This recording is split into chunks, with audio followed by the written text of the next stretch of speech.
Teman-teman, ketemu lagi dengan channel saya, Kurnia Teknik. Video ini saya akan perbaiki kulkas pintu 1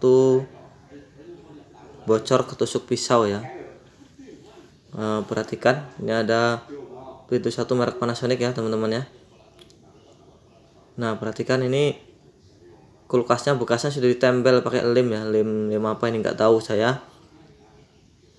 Ini nggak bisa ya teman-teman ya. Ini buat teman-teman yang di rumah itu nggak bisa seperti itu. Itu harus dilakukan proses vakum. Nah, kita cek ke belakang. Kulkas itu kalau bocor itu harus di las, di vakum lagi ya teman-teman ya. Kemudian diisi freon lagi karena freonnya habis. Nah, langkah awal yang perlu kita lakukan yaitu adalah melepas ini overload dan PTC, karena nanti akan kita las di bagian pipa hisapnya tuh ya, dan juga filter diganti ya teman-teman ya. Sekarang kita lepas dulu ini baut-bautnya. Tadi sudah saya sampaikan kalau bocor itu harus diisi freon lagi. Kalau nggak diisi freon nggak mau dingin, cuma dilem aja seperti tadi itu ya.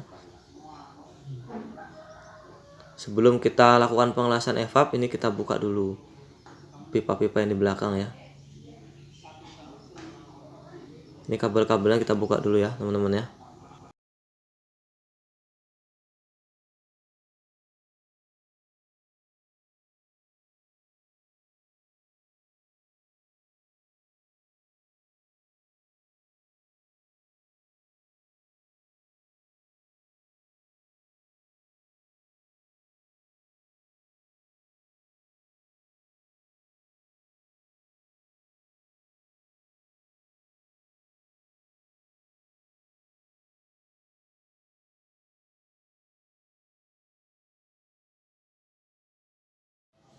Ini dilepas dulu untuk pipa pengisian pentilnya ya.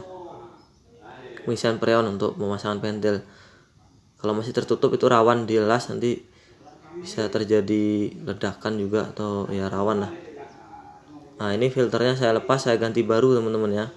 Karena kalau bocor dihidupkan sama yang punya kulkas itu biasanya keisi air ya, terus menyebabkan nyumbat pada sistem sirkulasi. Itu airnya netes ya, kelihatan ya. Saya lepas dulu. Nah, ini untuk pipa hisap dari evaporator juga dilepas dengan tujuan nanti dikasih pentil, kemudian disebul bahasanya ya yang bagus ya. Dikasih udara ya, disemprot, di flushing supaya bersih. Nah, ini saya pasang pentilnya langsung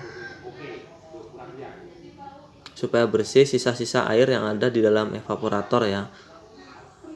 Untuk yang kondensor langsung pakai kompresor bawaannya, itu langsung dihidupkan kan otomatis keluar di pinggir sini ya, dekat filter tadi ya.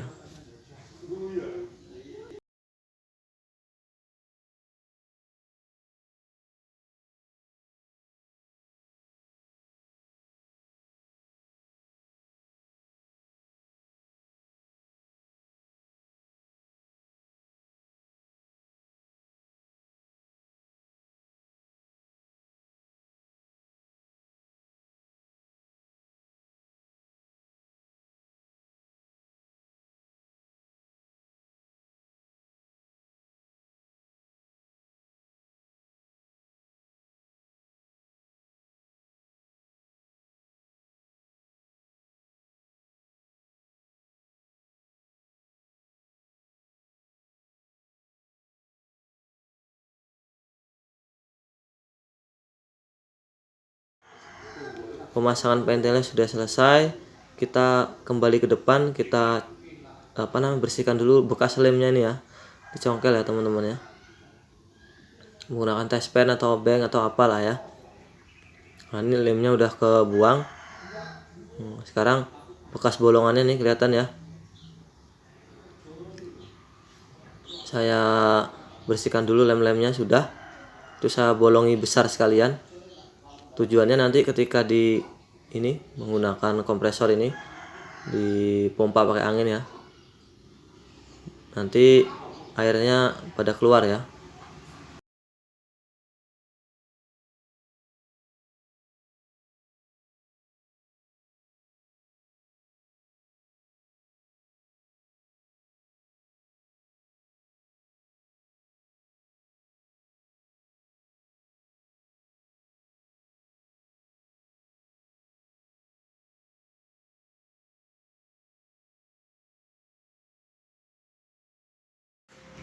Ini untuk pemasangannya seperti ini, menggunakan manifold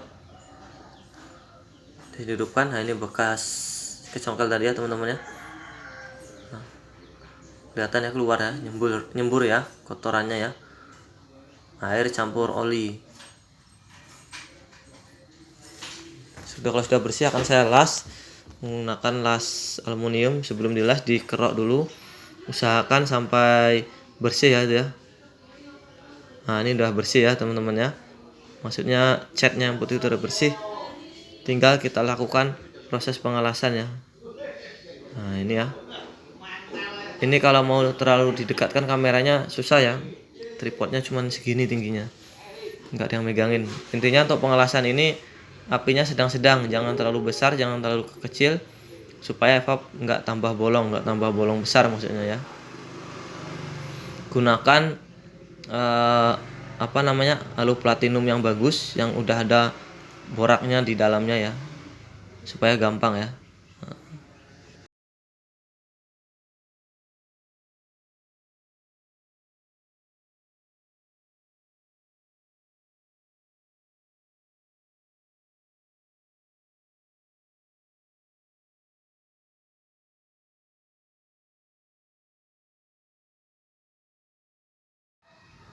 Sudah selesai teman-teman, sekarang kita cek hasilnya seperti ini. Nah, ini tinggal di amplas sedikit, nanti kita pilok. Kalau mau biar putih lagi nggak dipilok ya nggak apa-apa lah, di amplas. Ini udah bersih ya, seperti itu ya, nggak dipilok juga nggak apa-apa. Selanjutnya setelah proses pengelasan kita kembali ke belakang. Nah, sekali lagi kita lakukan flushing ya, ini langsung keluar ke pipa kapiler karena di sana sudah dilas. Jadi supaya benar-benar bersih air maupun oli yang ada di evaporator dan pipa kapiler ya teman-teman ya. Nah, ini seperti itu, kelihatan keluar kan, itu harus sampai bersih ya, harus sampai bersih supaya tidak terjadi penyumbatan pada sistem freon ya, sirkulasinya.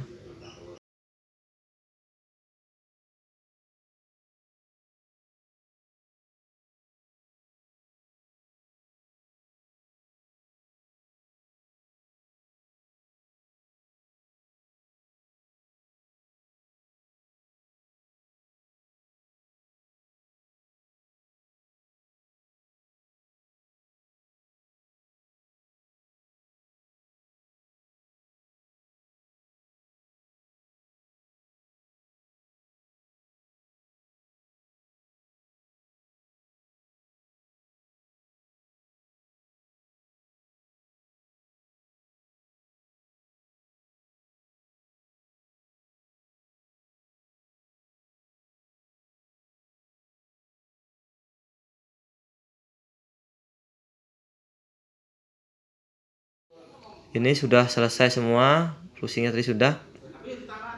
Kita masukkan pipa hisapnya tadi, kita pasang lagi di sini ya.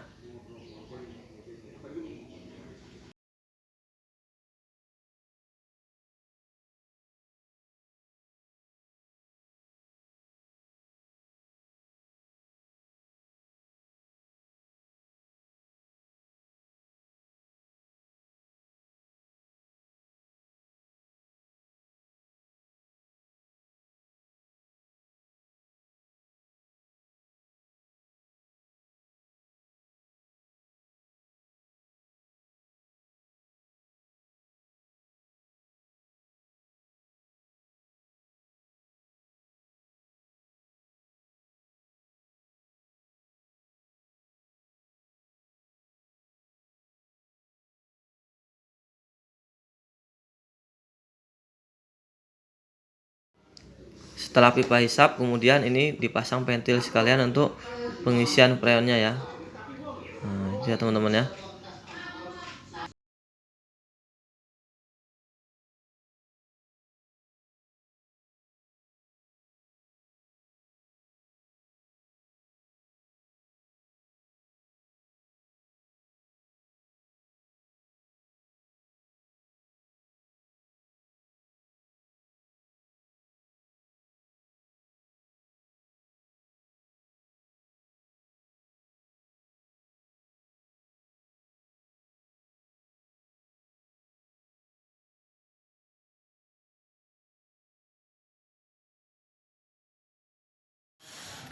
Selanjutnya kita pasang filternya ya. Tadi filter kan saya bilang ganti baru.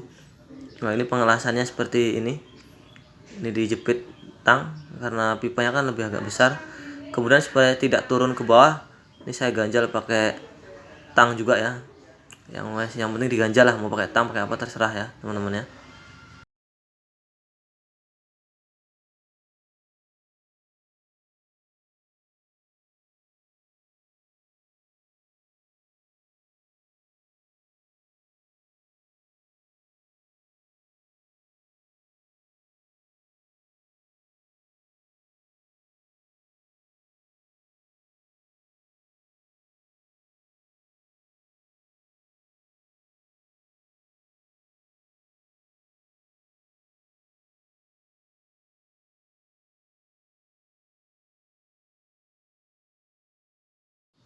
Kita las bagian atas dulu. Jangan khawatir tuh gabusnya kebakar sedikit, tidak masalah. Setelah pengelasan yang bagian atas, kemudian kita las untuk bagian ke filternya ya, filter ke pipa kapiler dengan filter ya. Nah ini pengelasannya harus hati-hati nih, jangan terlalu panas. Kalau terlalu panas menyebabkan pipa kapilernya buntu karena lubangnya terlalu kecil ya. Tapi kalau yang masih bawaan asli kulkas ini ya biasanya agak tebel, nggak masalah. Kalau yang beli yang kapiler itu lebih tipis, harus ekstra hati-hati. Maksudnya hati-hati ya, jangan terlalu besar, jangan terlalu kecil lapnya ya.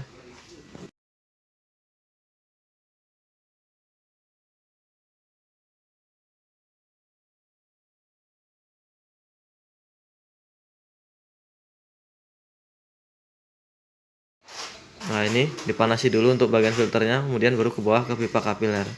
Seperti ini ya teman-teman ya.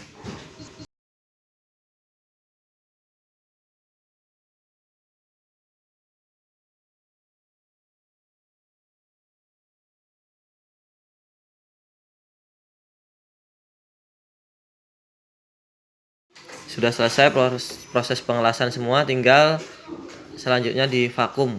Tadi sudah saya sampaikan di awal, sebelum pengisian freon harus di vakum supaya udara-udara ini bersih ya, tidak terjadi penyumbatan dalam sirkulasinya. Ini harus di vakum kurang lebih 5 menit lah ya, 3 menit juga tidak apa-apa sih kalau satu pintu. Ini vakumnya kebetulan saya yang besar ya, ukuran setengah ya. Vakum dulu dibuka, kurang lebih 3 menit cukup lah.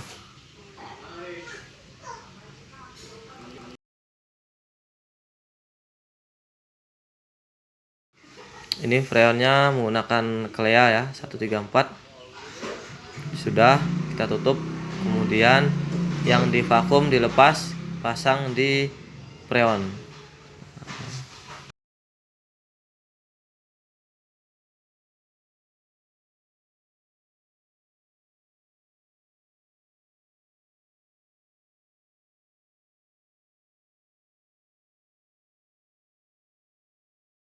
Nah seperti ini ya pemasangan di sini.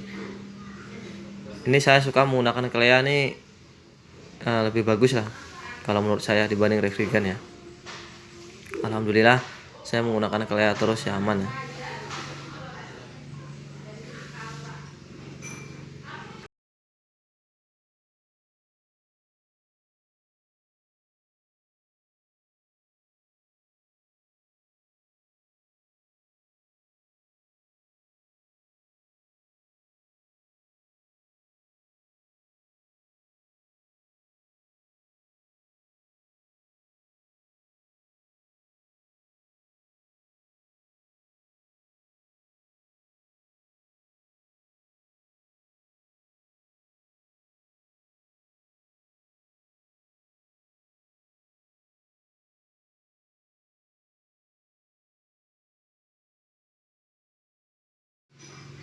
Ini diisi, kemudian dicolokkan ya.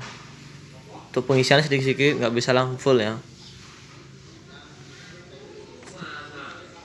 Proses pengisian freon kurang lebih kalau saya biasanya saya tes di depan sekitar 3 jam lah ya, kadang setengah hari. Pokoknya saya depan, saya tinggal kerja yang lain, sudah dingin merata baru nanti dilas.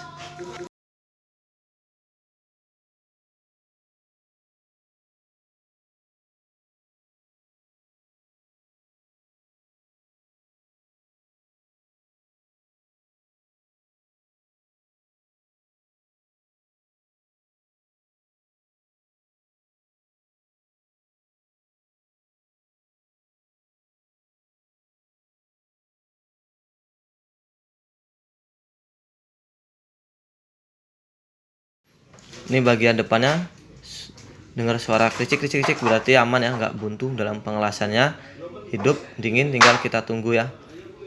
Itu tadi ya teman-teman ya, servis kulkas yang bocor ketusuk pisau, full videonya.